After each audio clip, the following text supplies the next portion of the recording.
एक ऐसा स्पोर्ट्स जिसके लिए रूल्स एंड रेगुलेशंस बनाए गए क्योंकि ये अकेला स्पोर्ट्स ताकत रखता था हड्डियों को चूर चूर कर देने की। इंसान घुट घुट कर ही मर जाए। Welcome to part 4 of martial art series. जिस सीरीज के अंदर मैं तुम्हें सिखाता आया हूँ ऐसे स्पोर्ट जो कि आज तक या तो तुमसे छुपाए गए थे या फेमस होने के बावजूद तुम्हें पता ही नहीं थे। आज मैं बात करने जा रहा हूँ the art of strength, jujutsu की। जुजुत्सु जिसको हम कहते हैं ब्राजीलियन जुजुत्सु यानी कि बीजेजे। जिस भी चीज की शुरुआत करते हैं हम पहले उसके पास्ट से करते हैं। ब्राजीलियन जुजुत्सु एक ट्रेडिशनल जापानीज स्पोर्ट्स है जो कि 1914 में स्टार्ट हुआ था। इसके पीछे एक इंसिडेंट है। एक इंसान था मित्सुयो माएता। वो ट्रेवल किए थे ब्राजील एंड वहां पर उन्होंने सिखाया था जूडो एंड जुजुत्सु एक कार्लोस ग्रेस नाम के बंदे को।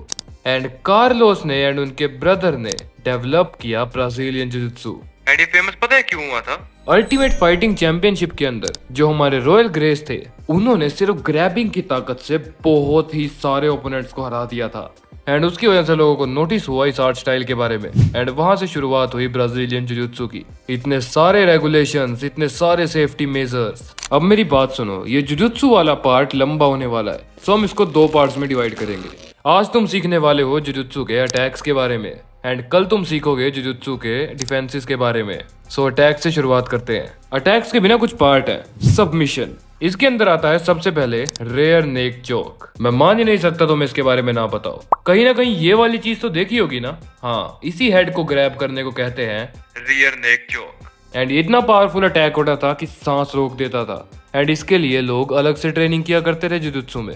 Number 2, guillotine choke. Look at this masterpiece. इसके अंदर भी गर्दन को पकड़ते थे मगर आगे से। एंड इसके अंदर बंदे को सांस लेने में तकलीफ होती थी, मूवमेंट करने में तकलीफ होती थी, चलने में तकलीफ होती थी एंड हिलना तो उसका बहुत ही मुश्किल हो जाता था। खुद मूवमेंट करी तो खुद को ही चोट पहुंचा लेगा। नंबर 3, ट्रायंगल चोक। ये तब लगता था जब सिचुएशन बहुत ही ज्यादा डिफिकल्ट टू हैंडल हो जाती थी या फिर बंदा तुम्हारे ऊपर चढ़ने के लिए आता था। उसकी हाफ बॉडी तुम्हारी एक टांग की तरफ होगी एंड दूसरी टांग उसके ऊपर होगी एंड एक उसके सामने।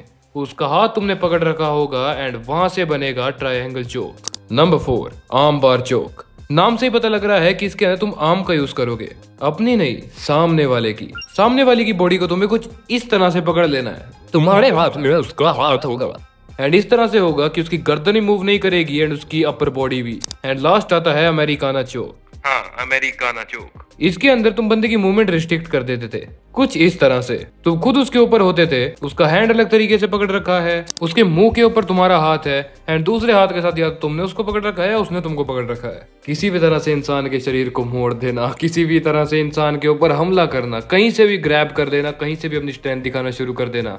That's the power of jujutsu. Second बात करते हैं स्वीप अटैक्स की। Number 1, scissor sweep. इसके अंदर तुम इस आर्ट को देखो। तुम्हारा मेन फोकस होता था कि तुम इंसान को वहीं रखते हो मगर तुम उसको स्वीप करने की कोशिश करते हो। या तुम उसको अपनी तरफ खींचोगे या फिर वो ऑटोमेटिक मूव करेगा दर्द के कारण।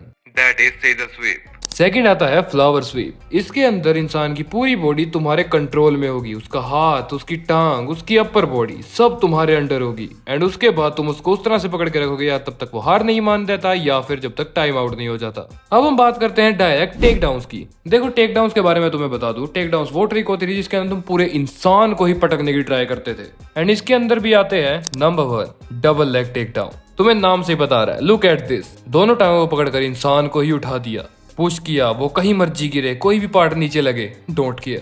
Number 2, single leg take down. एक टांग को उठाया एंड उसको डिसबैलेंस किया मगर हाँ, इसके अंदर चांसेस बढ़ जाते हैं कि सामने वाला तुम्हारे ऊपर सही मौका देखकर तुम्हारे सिर पर अटैक कर दे, तुम्हारी बैक पर अटैक कर दे। मगर अगर ये कामयाब हो गया सो बंदा डिसबैलेंस हो जाएगा एंड तुम्हारे पास प्रॉपर टाइम होगा अटैक का।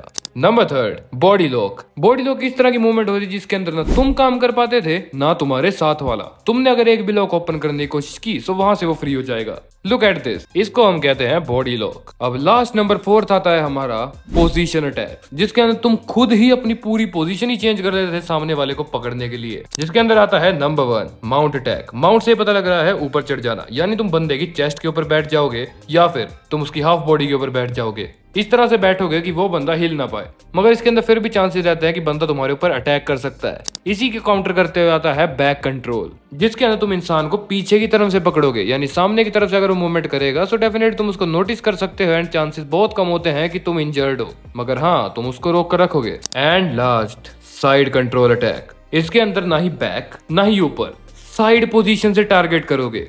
अगर इंसान गिर गया उसको इस तरह से पकड़ो कि उसकी एक पूरी साइड तुम्हारे कंट्रोल में हो। This is known as side control attacks. And ये सब थे प्रॉपर अटैक्स ऑफ जुजुत्सु।